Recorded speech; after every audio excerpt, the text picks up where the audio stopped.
Bienvenidas una tarde más a ECO. Hoy vamos a hablar del proceso de integración europea y concretamente de lo que se llama o de lo que hemos dado en llamar la Unión Monetaria y Económica Europea. Y es que la crisis ha puesto encima de la mesa las carencias institucionales con las que esta Unión Monetaria Económica Europea se puso de manifiesto, se introdujo en su momento. Y también ha puesto de manifiesto la crisis, las disparidades regionales que existen en los diferentes países, las disparidades productivas y la incapacidad de las instituciones europeas de dar una solución a estas disparidades.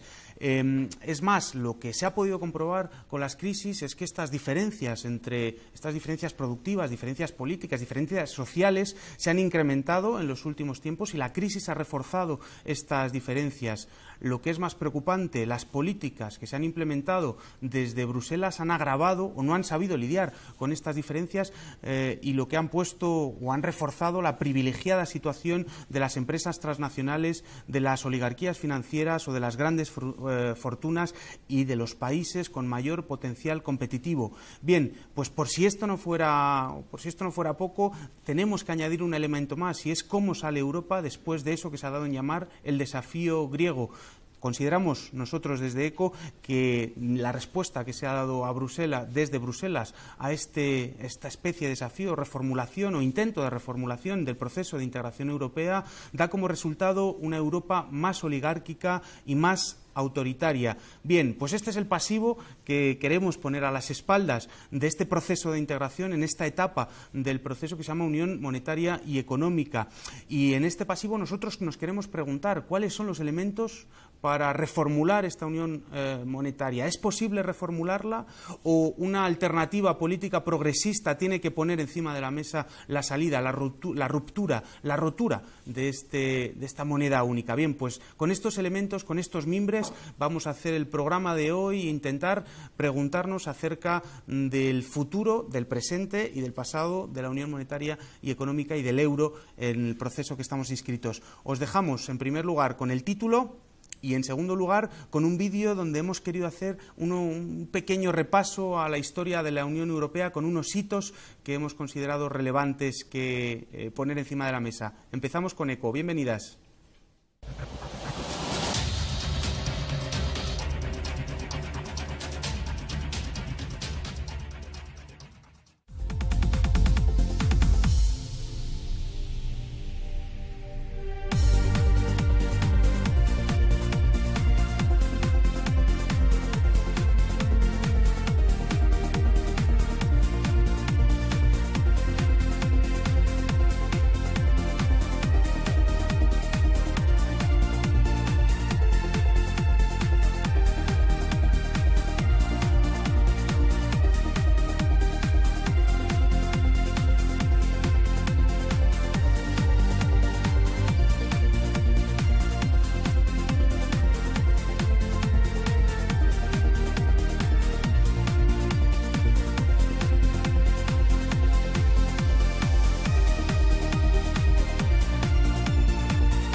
Pues ya lo hemos visto, una larga historia, varias décadas de integración europea. Vamos a pasar a presentaros a los invitados que tenemos hoy con nosotros para ir desgranando la temática que os hemos preparado en el programa de hoy. En primer lugar, tengo a mi izquierda al compañero Antonio Sanabria, que es economista, miembro de la plataforma 2015 y más, del colectivo 900 y también de Econonuestra. Bienvenido y muchas gracias. Bien hallado, muchas gracias.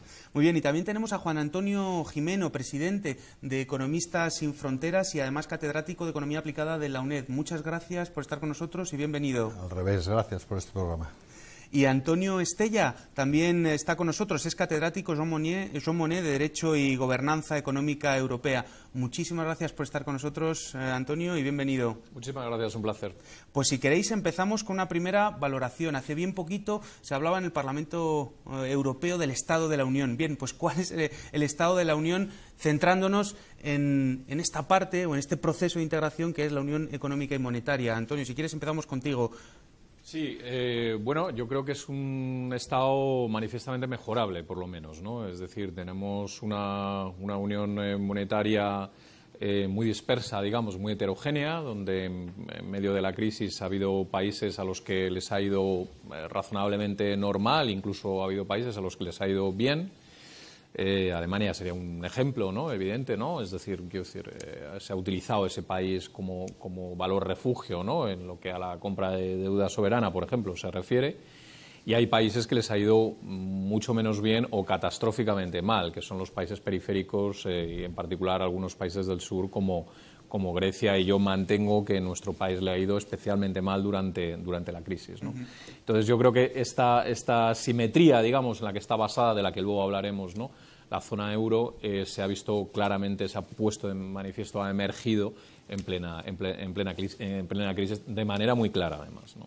Muy bien, muchísimas gracias. Pues Juan, si quieres seguimos contigo. Esa disparidad, ¿estás de acuerdo con el planteamiento que nos decía Antonio de ese incremento de las discrepancias o disparidades en la Unión Europea? Globalmente de acuerdo. Yo creo que los fallos de diseño iniciales se están pagando. Mientras las cosas han ido bien se notaba menos, pero en cuanto ha habido problemas se han notado más, y sobre todo subrayando ese aspecto de la desigualdad, ¿no? Cómo la desigualdad ha crecido y ha perjudicado sin duda a los más débiles, quizá también a los que han tenido menos oportunidades de controlar la burocracia. Y por otro lado, en una Unión Europea que, como desgraciadamente pasa cada vez más en el mundo, en que la democracia parece secuestrada y realmente parecemos monigotes de los poderes financieros y de las grandes empresas transnacionales, que hacen que muchas veces pensemos quién manda realmente, ¿no? Muchas gracias, Juan. Pues si quieres, Antonio, una última valoración, unos primeros elementos para el debate. ¿Cómo está el Estado de la Unión en estos momentos, de acuerdo con tu visión? Bueno, por dar dos brochazos, diría que en primer lugar es una unión monetaria que tiene la moneda común y poco más. Y la segunda cuestión es que, a mi juicio, el euro no es una causa en sí misma de la crisis. Estamos ante una crisis de deuda fundamentalmente privada, pero el euro plantea un problema de gobierno de esa crisis, de salida de esa crisis que la agrava en cuanto a lo que son las salidas al tener acreedores y deudores en la misma casa, o sea, ambos compartiendo una moneda común. Bueno, pues muchísimas gracias. Hemos estado hablando de la Unión Monetaria y Económica, pero nosotros hemos querido desde ECO preparar, con la ayuda de nuestros compañeros Moy, Antonio y Nuria, una especie de jerga económica, que ya sabéis que es una nueva sección en esta temporada de ECO, donde queremos explicar qué es ese concepto de la Unión Monetaria y Económica, que es una etapa más del proceso de integración que se empezó, como nos decía el vídeo, en 1951. Vamos a ver qué nos cuentan los compañeros. La Unión Monetaria Europea se inicia formalmente en 1999. 11 Estados miembros, hoy ya 19, pasan a tener además el euro como moneda común, desapareciendo sus antiguas monedas nacionales en 2002. La nueva moneda única es emitida por el Banco Central Europeo, institución monetaria común, aunque formalmente independiente, a la que se cede el control de la política monetaria. No todos los socios de la Unión Europea lo son también de la Unión Monetaria. Así, Reino Unido Dinamarca o Hungría, entre otros, mantienen aún su propia moneda. La eurozona presenta otra particularidad, además de la de formar parte de una unión económica aún mayor, y es que se trata de una unión monetaria no ya sin unión política, sino también sin unión ni coordinación fiscal. Entre las múltiples vías de integración posibles, se optó por un modelo de unión monetaria entre estados soberanos, donde, además, cada cual se financia por separado y emite su propia deuda pública, aunque todos tengan un banco central común. La opción finalmente impuesta estableció unos criterios de convergencia nominal como requisito de entrada y confiaba en que la moneda común bastase para lograr una convergencia real entre sus miembros, convergencia que no se ha producido. La fortaleza de la Unión Monetaria Europea se basa en su carácter irrevocable, pero este compromiso supone también su mayor debilidad. Así, ante cualquier excepción, como la posible salida de Grecia, toda la Unión perdería su credibilidad, pero mantener el compromiso tampoco garantiza la estabilidad. Bueno, pues nos han permitido conocer muchos de los elementos que han puesto encima de la mesa nuestros invitados. Yo les quería lanzar una pregunta que está implícita en el vídeo, ¿no?, acerca de la opción que se tomó a la hora de decidir qué tipo de unión monetaria o qué tipo de integración de pasos tenía que dar la integración europea. ¿Cuáles son, según vosotros, los principales errores que se cometieron en ese diseño y que probablemente hoy estemos pagando, ¿no? ¿Cuáles son los principales diseños o los principales errores en el diseño de la unión monetaria? Si quieres empezamos contigo, Antonio Sanabria. Bueno, pues yo diría que errores muchos, pero por destacar uno, se ha demostrado lo desastroso que es un país que emite deuda pública en una moneda que no controla. Y ese es, digamos, que el mayor error. La unión monetaria, lo que es la eurozona, surge como una respuesta, en cierta medida, a lo que era el sistema anterior, que era el sistema monetario europeo, donde había una serie de monedas de países dentro de la Unión Europea o de la Comunidad Europea previamente, que establecieron un tipo de cambio fijo, es decir, un valor fijo, inamovible entre sus, o al final no tanto, entre sus monedas. Como eso perdió credibilidad a partir de la reunificación alemana y como Alemania marcó unilateralmente la política monetaria del resto al subir los tipos de interés para contener la inflación por los gastos de la unificación, todos los capitales fueron para allí y el problema es que, atraídos por ese mayor tipo de interés, y el problema es que las demás monedas eran incapaces de mantener ese tipo de cambio que se había fijado. El euro parecía ser una respuesta en el sentido de que obligaba a Alemania a compartir a institucionalizar y compartir esa gobernanza monetaria. El problema que vemos es que, como decía al principio, al juntarse acreedores y deudores en esa crisis de deuda global dentro y fuera de Europa, pues el problema que hay es un problema todavía mayor, al margen que también está de las cuestiones ideológicas que impregnan lo que es la Unión Europea. Claro, entiendo por tu respuesta que hay, en cierto sentido, nos estás diciendo que la integración europea se ha hecho al calor de los intereses del centro, ¿no?, de eso que llamamos centro, concretamente de Alemania, pero los países periféricos también han obtenido ciertos beneficios, ¿no? Es decir, la periferia, hasta el estallido de la crisis, obtuvo una reducción de tipos comparado a lo que, por ejemplo, se estaban financiando anteriormente antes de la entrada del euro. Han permitido ciertos niveles de convergencia en términos de renta per cápita. No sé, Juan, es decir...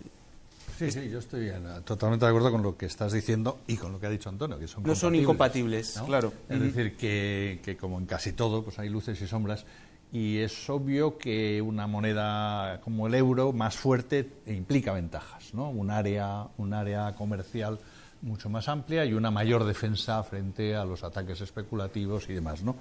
Pero, yendo a la pregunta de los fallos de origen, y han ido saliendo algunas de las cuestiones, yo casi telegráficamente, como decía Antonio, muchos, pero destacaría tres, ¿no?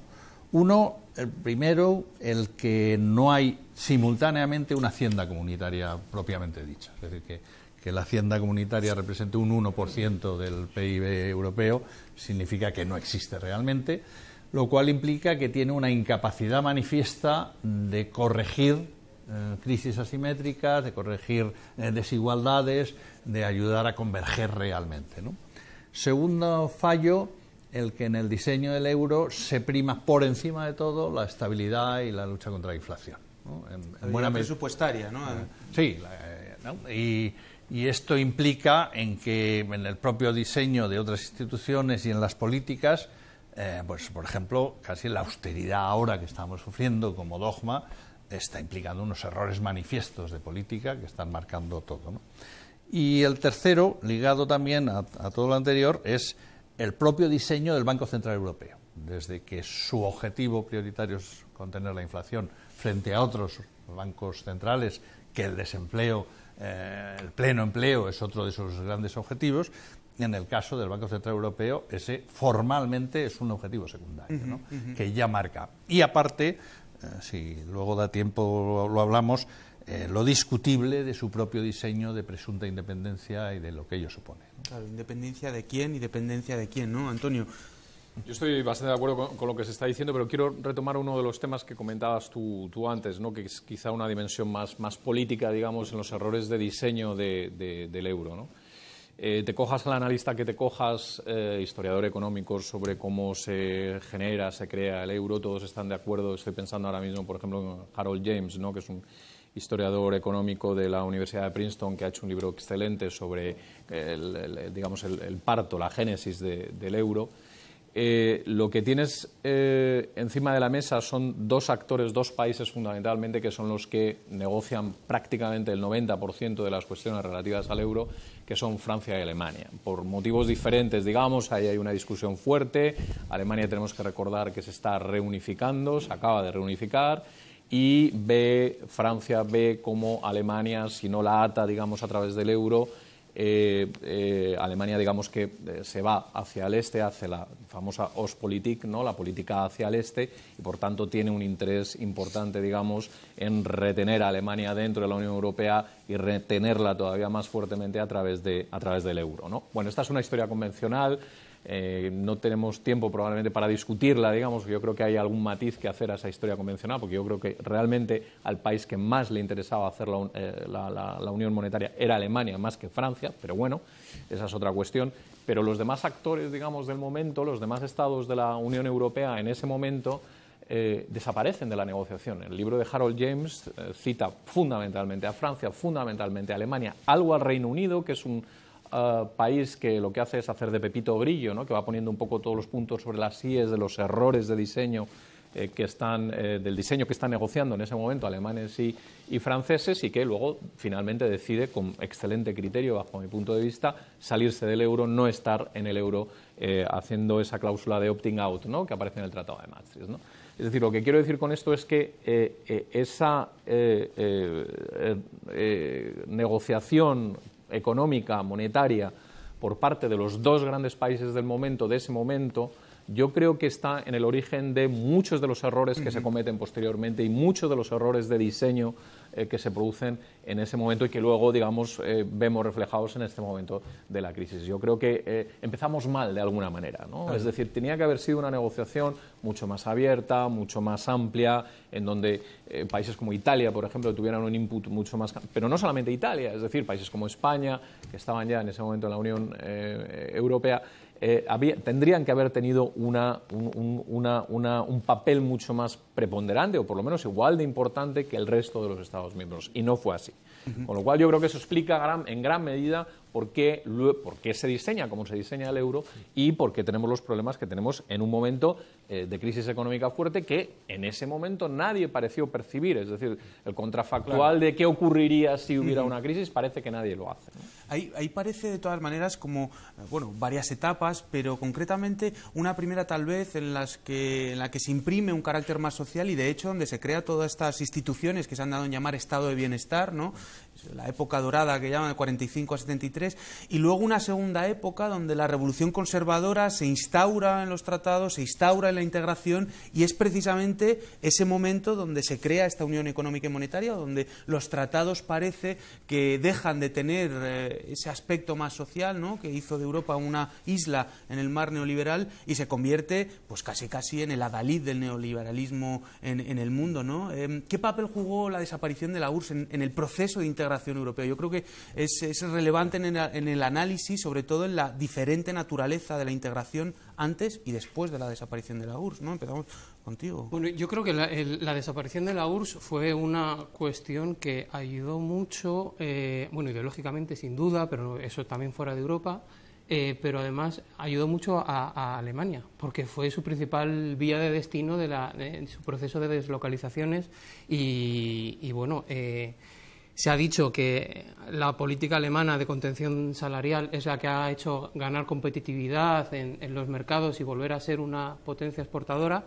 Yo no estoy tan de acuerdo con eso, creo que era una cuestión, sin duda, siempre mantener los costes, especialmente los laborales, pueden ayudar desde el punto de vista del gran capital, pero yo diría que eso más bien lo que hizo fue conseguir un excedente que permitiera financiar los costes de la adquisición y remodelación de las empresas que se adquirieron en la Alemania del Este y la expansión a otros países, especialmente de Europa del Este, que era un mercado bastante goloso, ¿no? Una población más bien formada, ¿no? Unos mercados totalmente abiertos y cercanos a Alemania. Pero el euro ha permitido incrementar esas disparidades, porque además tenemos el análisis de Piketty, ¿no? Nos dice, pues la cohesión o la convergencia en términos de renta per cápita se da en la primera parte, en la segunda parte, esta que mencionaba, cuando ya desaparece la Unión Europea, empiezan los tratados nuevos, pues esa convergencia desaparece. Y además coincide con la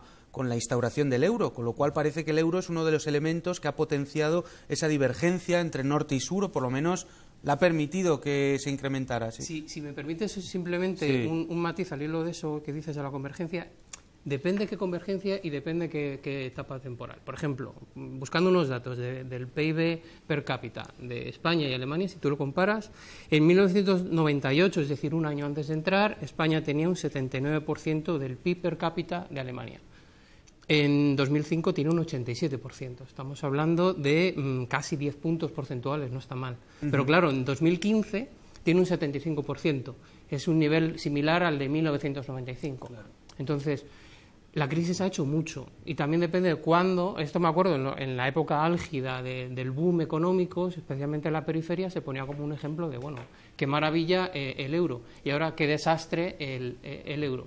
Bueno, yo creo que hay más factores. Elementos, donde ¿no? sí Claro. que ha habido, que lo señala, por ejemplo, Aglieta en su último libro, es que sí que ha podido haber un proceso de concentración industrial y productiva, que eso sí que puede agudizar, o ha empezado a agudizar más aún, las divergencias en Europa. Antonio, al hilo de lo que estás diciendo, tenemos una entrevista con Josep Borrell, que es expresidente del Parlamento Europeo, destacado dirigente socialista, además profesor de Economía, donde le hemos preguntado acerca de estas disparidades y del papel de Alemania y del papel de la periferia. Vamos a ver qué nos dice para continuar el debate con los invitados.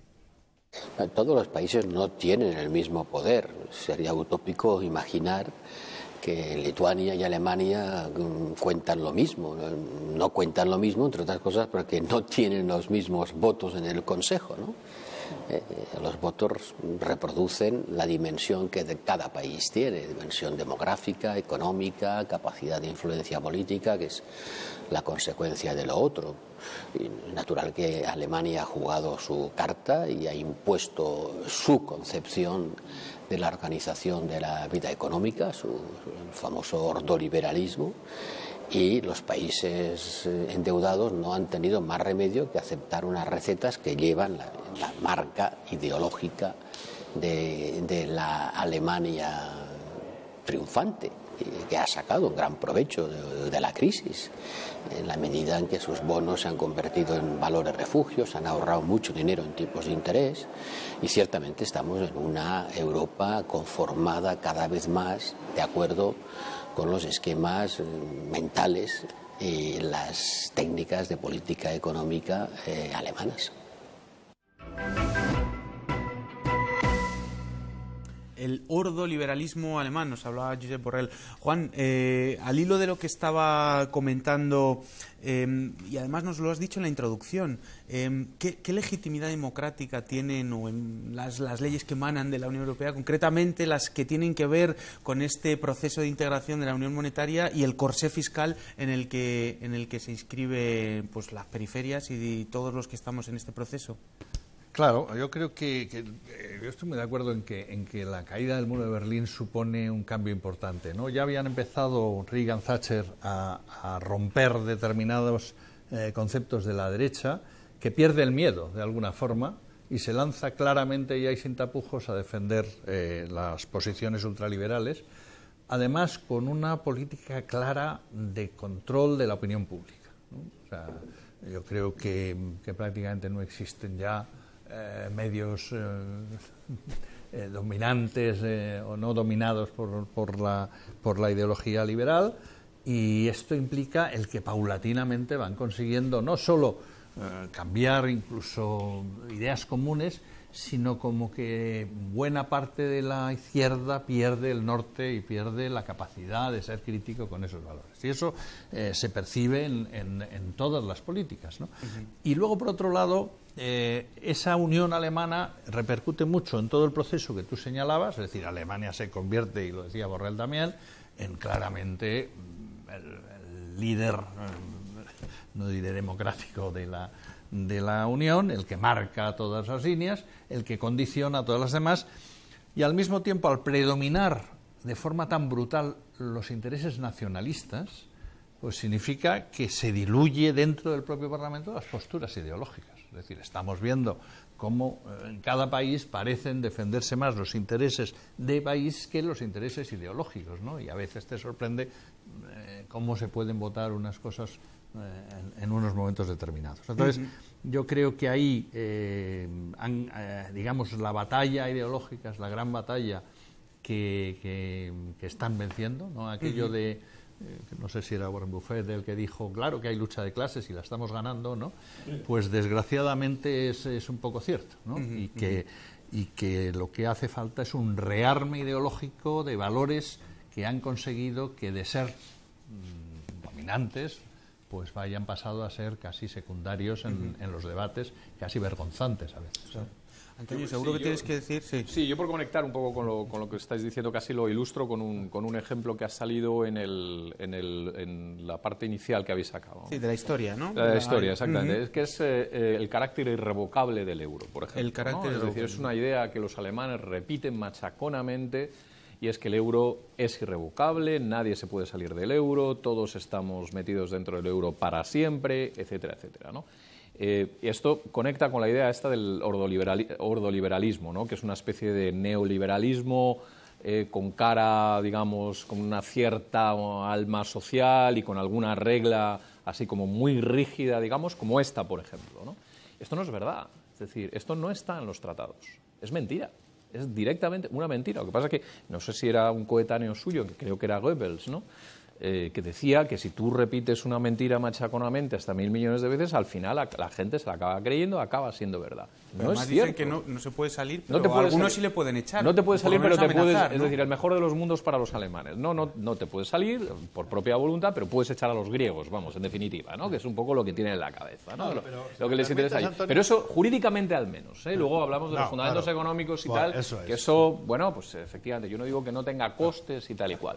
Pero precisamente el ordoliberalismo apunta mucho, digamos, insiste mucho en que eso es una regla constitucional del tratado.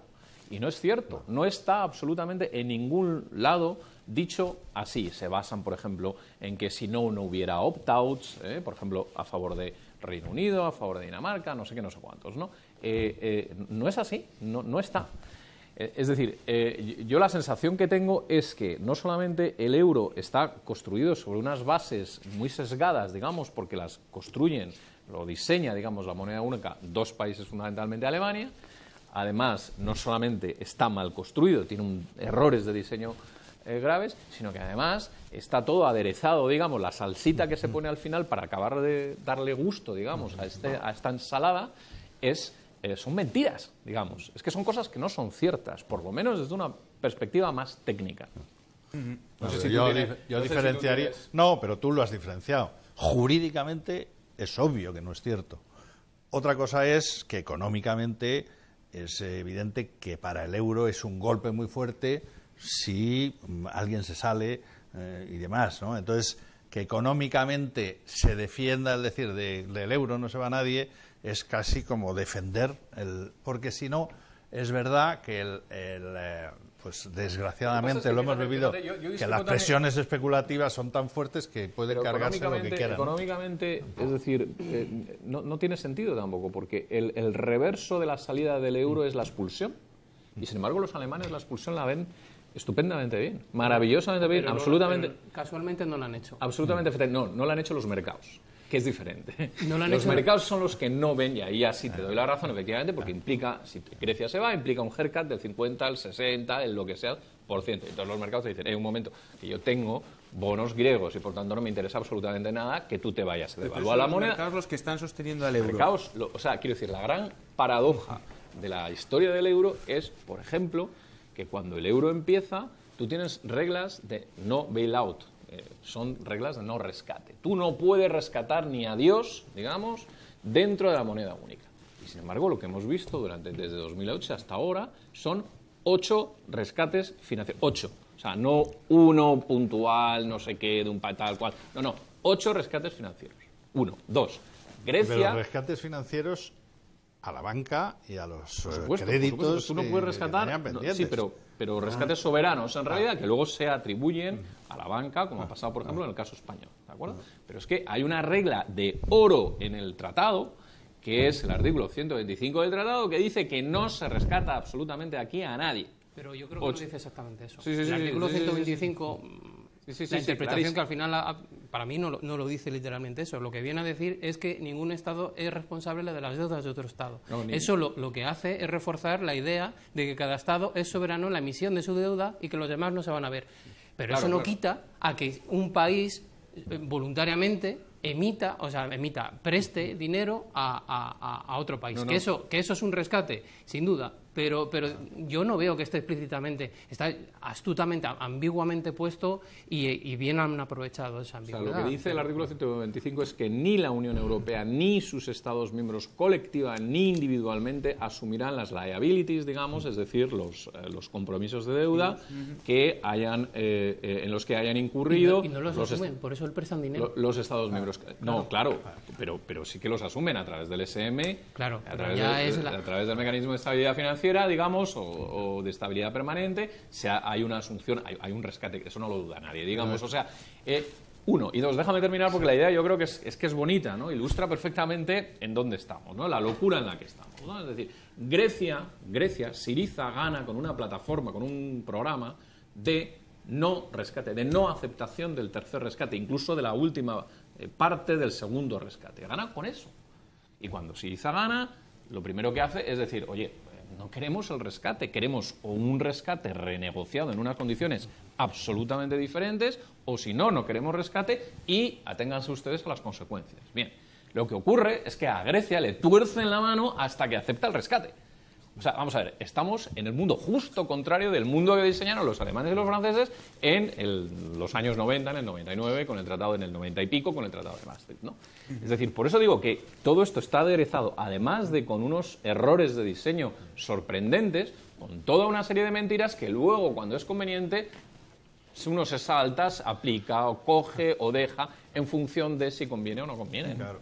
Pero ahí está lo mismo que hablamos antes. Una cosa es lo que digan los tratados y la letra que el papel lo hace para casi todo, y otra cosa es la terquedad de los hechos.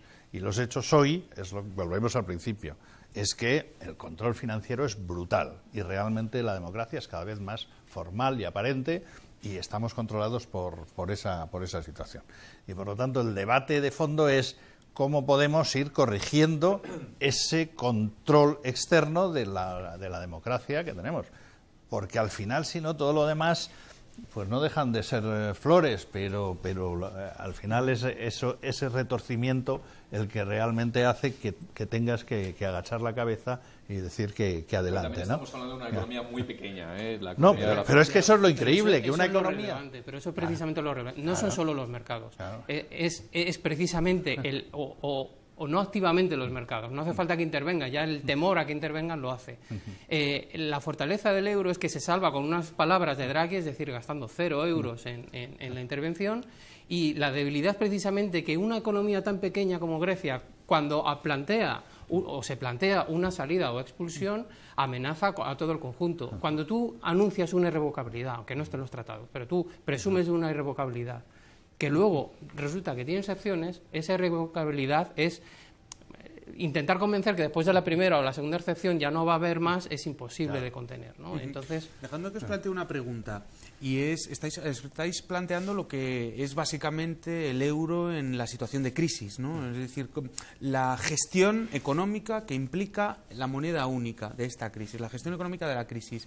A mí me gustaría preguntaros una cosa, ¿ha facilitado la gestión económica la existencia del euro a los países de la zona euro? Es decir, ¿tenemos mejores perspectivas que otras zonas económicas que no tienen el euro, que no tienen este tipo de diseño institucional? Bueno, es una pregunta retórica porque la Unión Monetaria o la zona euro tiene las peores perspectivas ahora mismo. Es decir, la pregunta que os lanzo es ¿cuáles son los elementos que permiten decir que la Unión Europea en su zona euro pues tiene peores perspectivas? ¿Qué es lo que lo explica? ¿El Banco Central Europeo, la política del Banco Central Europeo, el quantitative easing, el no quantitative easing hasta hace unos años, el que no se pueda? ¿Qué es lo que explica el hecho de que la Unión Monetaria y Económica hoy en día está en peores condiciones que otras zonas geográficas debido a la existencia del euro? Y os lo dejo en la mesa. Bueno, si quieres empiezo Dispara, yo dispara, Antonio. Disparo. A ver, yo lo que diría es que, bueno, salta a la vista que la gestión de la crisis ha sido absolutamente desastrosa y ha convertido la eurozona en un problema añadido al problema global que había cuando estalló la crisis de deuda. Pero hay una contradicción que es, o sea, cuando dices, bueno, el euro realmente está peor que otros sitios, sí y no al mismo tiempo, es decir, potencialmente tiene mayores capacidades. El problema es que hay que gobernarlas. Y vuelvo a la idea de que el problema es que hay que poner de acuerdo a acreedores y deudores. Me refiero a lo siguiente: una economía que tiene deuda pública emitida en su propia moneda, por definición, y esa moneda es una moneda fuerte, es decir, es una moneda bien aceptada en los mercados internacionales, es la segunda después del dólar, no puede quebrar. Por la sencilla razón de que ante la falta de deuda puede emitir más deuda. Es decir, en el peor de los casos puede llegar a emitirla otra vez, es decir, no tendría ese problema. Y sin embargo lo tiene. Y lo tiene por eso mismo, por el riesgo de lo que supone para los mercados financieros la ruptura, ya sea total o ya sea de una o varias partes, que se puedan salir. Y lo que eso supone. El principal elemento es la deuda, digamos, que sostiene o que permite generar un consenso en los mercados para sostener el euro. Es decir, la deuda privada, que esos mercados financieros privados tienen miedo de que si se rompe el euro, evidentemente tiene que haber quita y pierden dinero. La deuda privada, sí, digamos, la deuda privada que ha generado y que ahora hay un problema de que esa deuda es enorme, es impagable, entonces el debate está en quién asume los costes de ese impago de esa deuda privada. Y la deuda pública, que es la socialización, en el caso de Grecia, de esa deuda anteriormente privada, que está en los organismos europeos ahora mismo, un 80% de la deuda griega está en instituciones comunitarias, que es el coste político que eso supone, especialmente, por ejemplo, para Alemania, que tiene que vender una solución y la única solución que hay es que a Grecia se le tienen que aplicar unas quitas considerables, y entonces eso lleva un coste político. Juan, estaba levantando el boli. Sí, porque, digamos, yo me hago otra pregunta, ¿no? ¿Quién asume el coste de la deuda en el caso de una quita? Vamos a ver, volvamos a los orígenes. ¿No han estado pagando y están pagando una prima de riesgo brutal? Grecia en concreto y en algunos momentos España y demás. ¿Qué significa prima de riesgo? Que usted se arriesga a perder el dinero. Por lo tanto, casi debería ser un principio de decir, mira, llegadas a esta situación, usted por lo menos va a perder lo que ya ha cobrado como prima de riesgo. Y eso reduce la deuda al 50%, porque buena parte de la deuda la está generando esa prima de riesgo que se está pagando. Entonces, esto nos lleva a otras preguntas, ¿no? Por ejemplo, ¿recordáis que hubo sobre la mesa, se nos dijo de la Comisión Europea, la posibilidad de crear una agenda de rating de riesgo, ¿no? de valoración de riesgo europea, pública y demás? ¿Qué fue de aquel proyecto? Desapareció de la noche a la mañana. Es decir, que estamos en manos de unas agencias privadas ligadas a intereses financieros claros y demás, que son los que marcan ¿en cuánto vamos a perjudicar ahora a este país en su deuda soberana, ¿no? Entonces, oiga, si usted está cobrando una prima de riesgo, eso significa que tiene que haber posibilidad de una quita, porque si no, la prima de riesgo, por definición, no tiene sentido. Claro, pues entre acreedores y deudores siempre claro, se comparte un riesgo, es pero una depende sensación, una vez más, de tomadura de pelo. Es decir, pero bueno, entonces eso de la prima de riesgo, ¿qué significa si no hay riesgo? Pero para ser justos, si estamos de acuerdo contigo... Por un poco por apuntalar esta idea de Juan Antonio, ¿no? Es decir, Estados Unidos, que nos sirve de modelo hasta para desayunar por la mañana, ¿no? Cada vez más, ¿no? Porque hay más obesidad todavía en España. Que por los cornflakes. Y eso la culpa la tienen los americanos. ¿No? Digamos que nos sirve de modelo para tantas cosas y tal, pues en esto es un modelo. En Estados Unidos, desde 1840 exactamente, se deja quebrar a los estados de la Unión. Bueno, el último caso ha sido el de Puerto Rico, ¿no? Que están preguntándose sí, efectivamente. Los estados y por tanto las ciudades. Detroit, Motown, es el último ejemplo de una ciudad importante que ha quebrado, quiebran. Es decir, el Estado federal no hace bailouts, no hace rescates, deja que los estados quiebren y luego lo que pasa es que tiene un sistema de transferencias internas, que ese es uno de los elementos que hemos mencionado, me parece que en el vídeo, y luego me parece que lo has mencionado tú, Juan Antonio, de transferencias donde se reactiva, ¿no? La situación económica, la posición económica de esos estados que sistema de transferencias que no tiene la zona euro. Pero mandar un mensaje, sí, en realidad los sordoliberales, yo parece mentira que sea yo, pero en este sentido rompo una lanza a favor de ellos cuando se diseña el euro, tenían razón en este punto concreto. Es decir, tú tienes que mandar al acreedor un mensaje claro de que si te pasas dando crédito no te va a rescatar nadie y tienes una pérdida. Por tanto, tienes que estar en equilibrio siempre. Es decir, no te puedes pasar... Aquí vemos las cosas siempre desde la perspectiva del deudor. Oh, es el deudor, el que está pidiendo crédito, pero si pide crédito y se lo dan, alguien se lo está dando. Con lo cual, los problemas de riesgo moral, digamos, están bien diseñados en el fondo en el tratado. Si te los tomas en serio. El problema es que luego no te los tomas en serio. Insisto, en Estados Unidos, el riesgo moral es para el Estado que se sobreendeuda.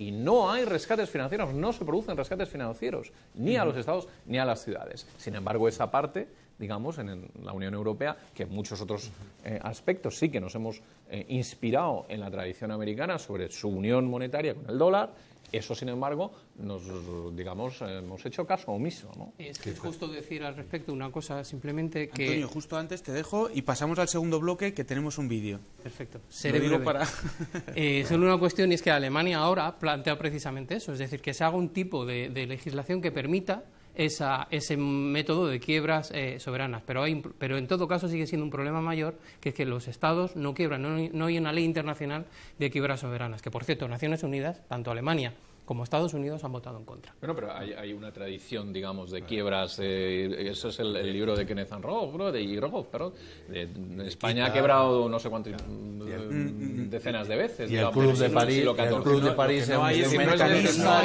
no es necesario, pero no es necesario que exista. Es decir, tú quiebras y quiebras. Sí, lo hay porque tienes que negociar la reestructuración. No, porque tú aplicas la ley mercado, tú aplicas tu ley interna, como es deuda soberana, no tienes ningún problema, recalificas la deuda y ya está. Se ha hecho con países latinoamericanos.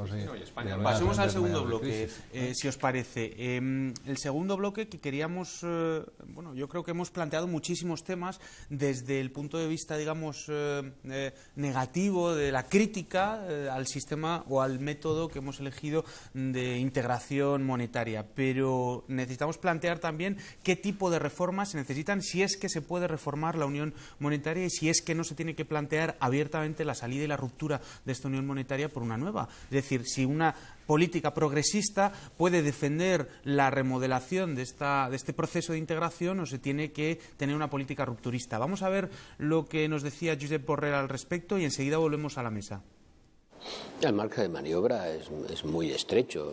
Si uno no quiere engañar a la gente, tiene que reconocer que los mecanismos de modificación de la estructura del sistema monetario europeo son muy estrechos, porque requiere unanimidades, ¿no? Hay que modificar los tratados y eso requiere unanimidad. Y esa unanimidad va a ser muy difícil de encontrar, ¿no? Por ejemplo, habría que cambiar la función del Banco Central Europeo.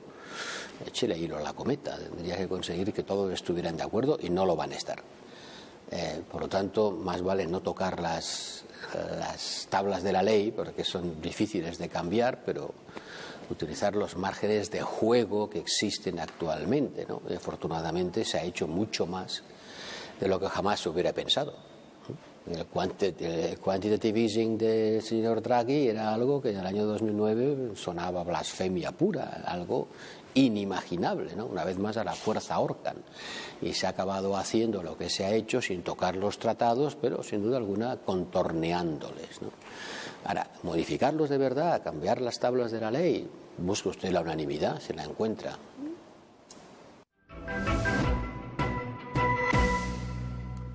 Bueno, pues nos hablaba del margen de maniobra que hay dentro y nos decía hay poco margen de maniobra. Pero por otro lado, luego en cierto sentido nos decía que sí hay cierto margen de maniobra, ¿no? Porque es cierto que a pesar del corsé fiscal, a pesar del carácter conservador que tiene el proceso de integración, sobre todo en los últimos tratados, ha habido rescates, a pesar de que hablábamos de la dificultad de que los tratados, o debido a la interpretación, no podía realizarse. Ha habido un quantitative easing, ha habido diferentes cosas que parecía que hace unos años no eran posibles. Es decir, dentro de este marco de integración, a pesar del corsé, existe un margen de maniobra. Me estaba pidiendo Antonio. La pregunta es clara.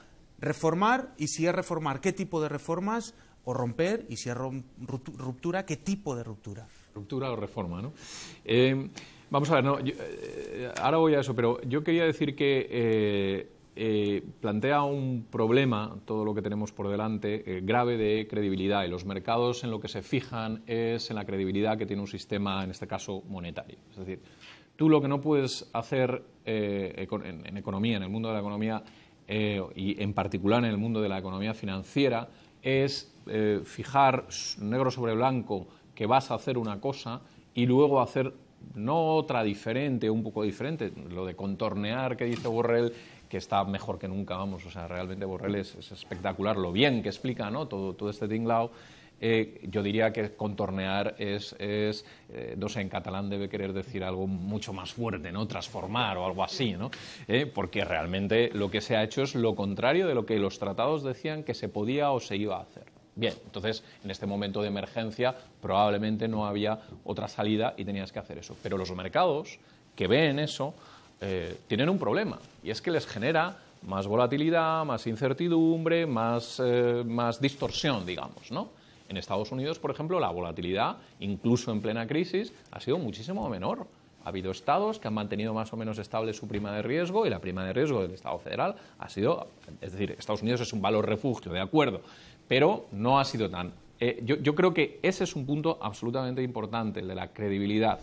Y en Europa, los mercados financieros, el problema que tienen es que no saben qué es lo que va a hacer cuando apuestan o dejan de apostar por ella, ¿no? De Antonio a Juan. Venga.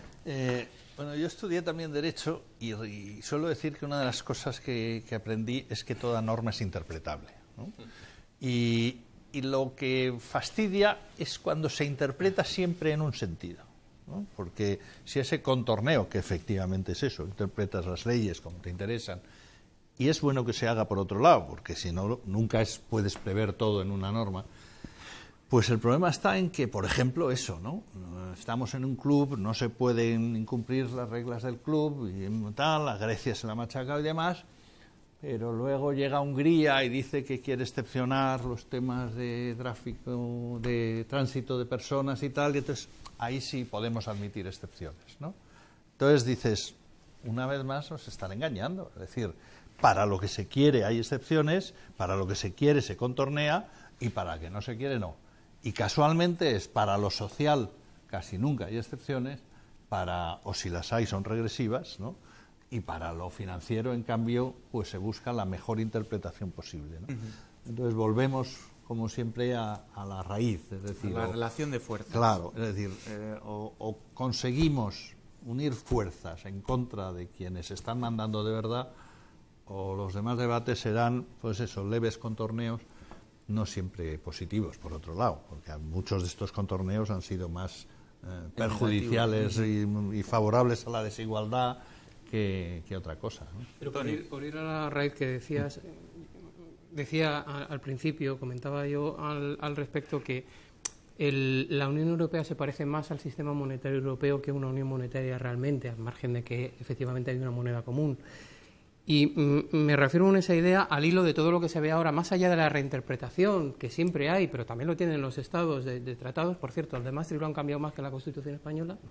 Pero al margen de eso está el tema de que había un vacío institucional, porque la tesis que finalmente o un vacío legal, por decirlo así, me explico.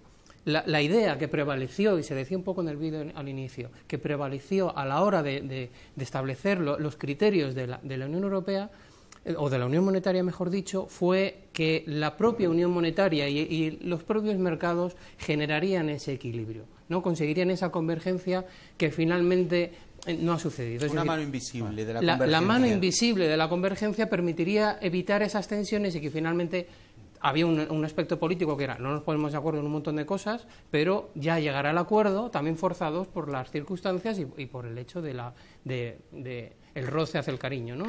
Volvemos al de equilibrio a largo plazo. Exacto. Y a largo plazo todos muertos. Pero eso me lleva a la segunda cuestión, es decir, cuando se hace el sistema, cuando se pasa a la eurozona, es un intento de hacer que la unión monetaria sea gobernable, pero eso me retrotrae la idea de que y es un problema que plantea la eurozona, que cuando se dice lo de la salida como ganancia de soberanía, es que realmente no había soberanía monetaria antes de la eurozona y probablemente no la haya a la hora de salir de la eurozona. Por lo menos nos representa un incremento de soberanía en la ruptura del euro. No me resisto a plantearos la pregunta, ¿ruptura o reforma? ¿Y qué tipo de reforma y qué tipo de ruptura? Para no irnos, os quiero sacar algo. Ruptura del euro, ruptura de la unión monetaria, ¿o qué tipo de ruptura? A lo mejor una quita de la deuda a nivel de la eurozona es una ruptura de facto del euro tal y como lo conocemos, no lo sé.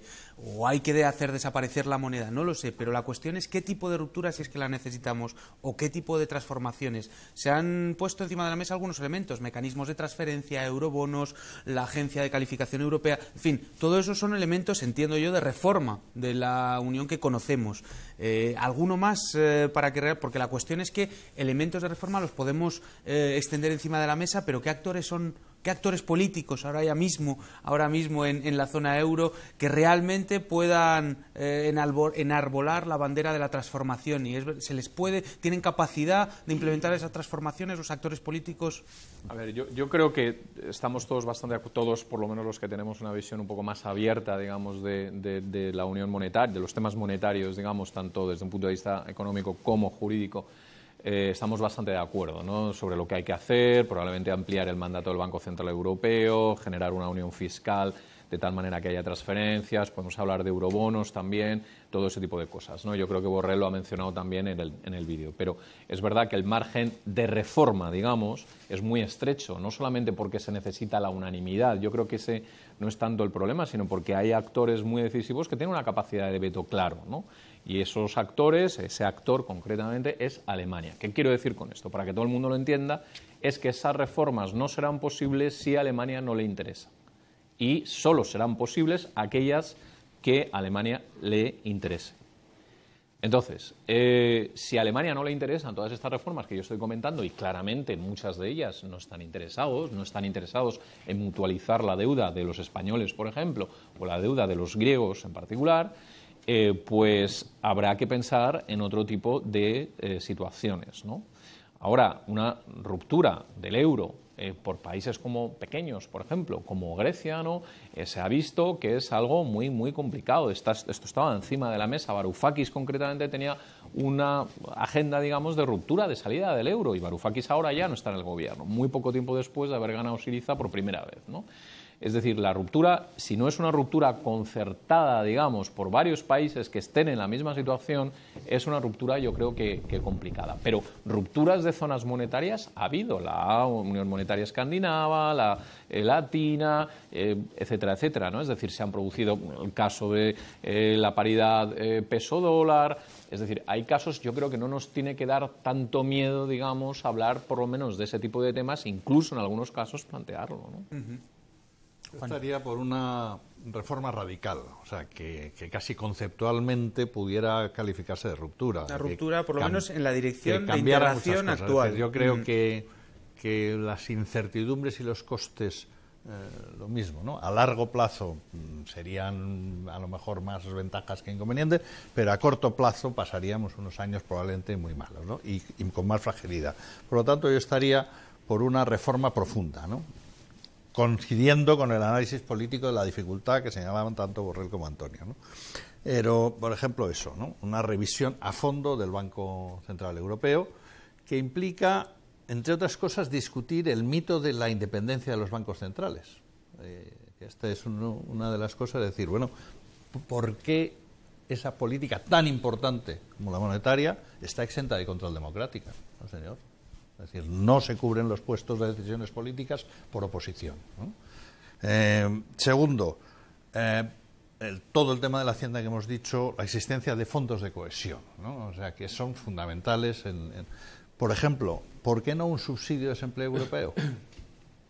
Esto obligaría a que las crisis asimétricas casi inevitables por toda una serie de circunstancias y por mucho tiempo, pues automáticamente implicaran la solidaridad de quienes les vaya bien con la crisis y a quienes les vaya mal. Un estabilizador automático, una suerte de... Pero un estabilizador europeo, no solo como lo es en cuanto a ciclo, sino también en cuanto a desigualdades, ¿no? Sí. Por ejemplo, ¿no? Este tipo de cosas de avanzar hacia un sistema, digamos, una Europa más social de lo que es ahora, ¿no? Para eso mismo se inventaron los estabilizadores automáticos, para que no dependieran del poder político de turno y por qué lado soplará el viento. Yo diría, por contestar a la pregunta que has planteado, diría que reforma pensando en que no es posible, es un planteamiento unilateral de un país, aunque España tiene más capacidad sistémica que Grecia, indudablemente. Bueno, eso es un planteamiento que sí estaría bien. Sí que tiene más presión. Y yo, desde la reforma y planteando esa reforma en la que tiene que haber algunos elementos básicos, como es la mutualización de deudas y una reestructuración bancaria a fondo que implique, además,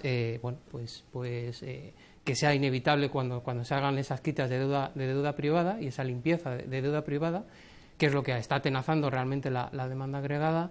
Y por otra parte, con respecto al Banco Central, bueno, lo del tema de la independencia, por ser modestos en la idea, bastaría con que el Banco Central Europeo se quedara sometido al Parlamento Europeo y no al Consejo Europeo. Al Parlamento Europeo pues suena utópico, pero es que la Reserva Federal... La tesis de Piketty, entre otras cosas. La Reserva Federal está sometida al Congreso. Es que no solo es una tesis, es que realmente existe. No es que digo que sea el ideal, pero desde luego es una mejora con respecto a lo que hay.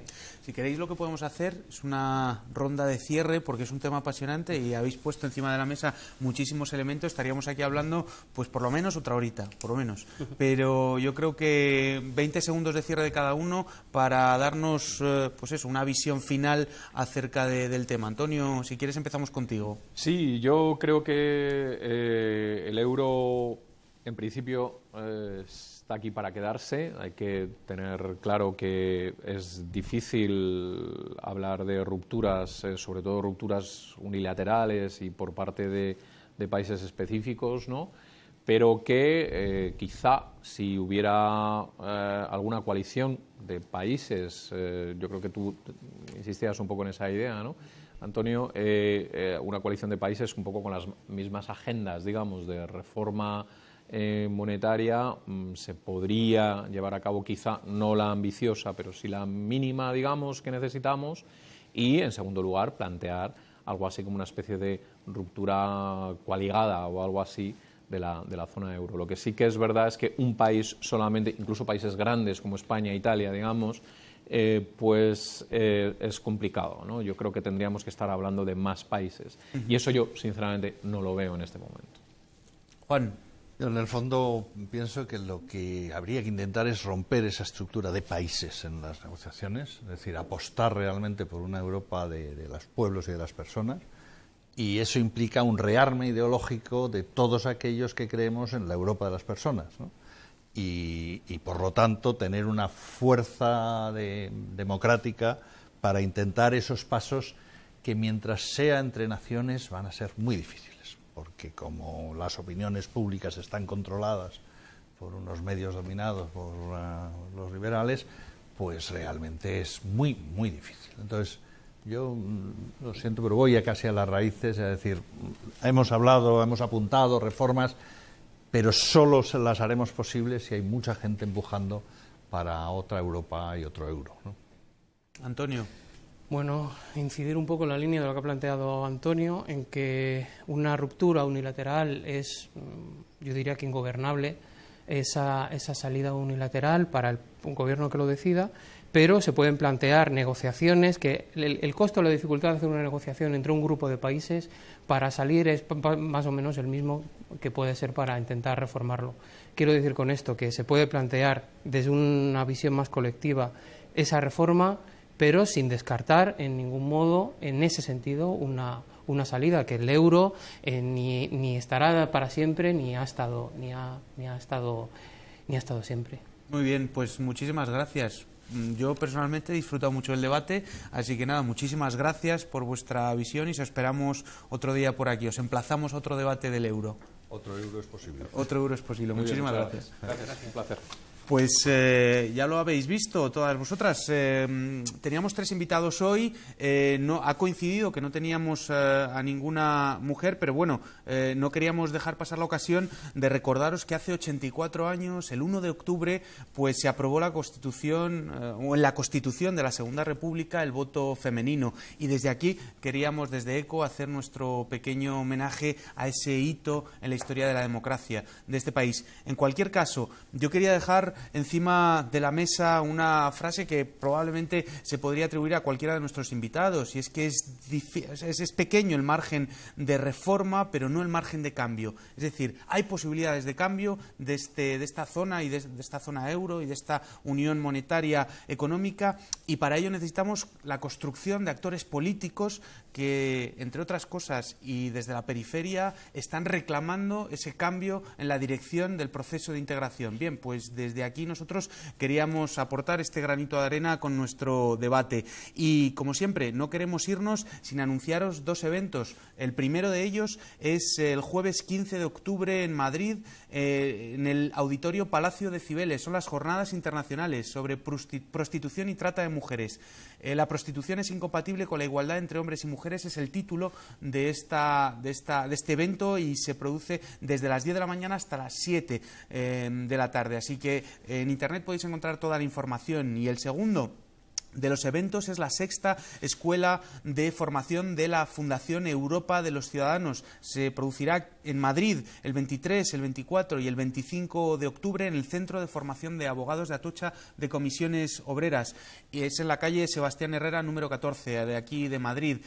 Participan 2 de los compañeros. Antonio Sanabria es uno y Fernando Luengo es otro. Así que os emplazamos a enteraros o a poder encontrar más información y a que asistáis a este interesante evento. En cualquier caso, nosotros nos despedimos, os damos las gracias una vez más por estar ahí, por seguirnos, por compartir en las redes sociales. Ya sabéis que podéis encontrar este programa en la web de Público y en la web de nuestros compañeros de Temex, la televisión social, y nosotros nos despedimos hasta el próximo. En 2 martes tendremos un programa sobre China y su capacidad emergente, su cambio de modelo de crecimiento, un tema sin duda apasionante y que estará que acaparará titulares de periódicos de los próximos meses. Nada más, muchísimas gracias, hasta la próxima.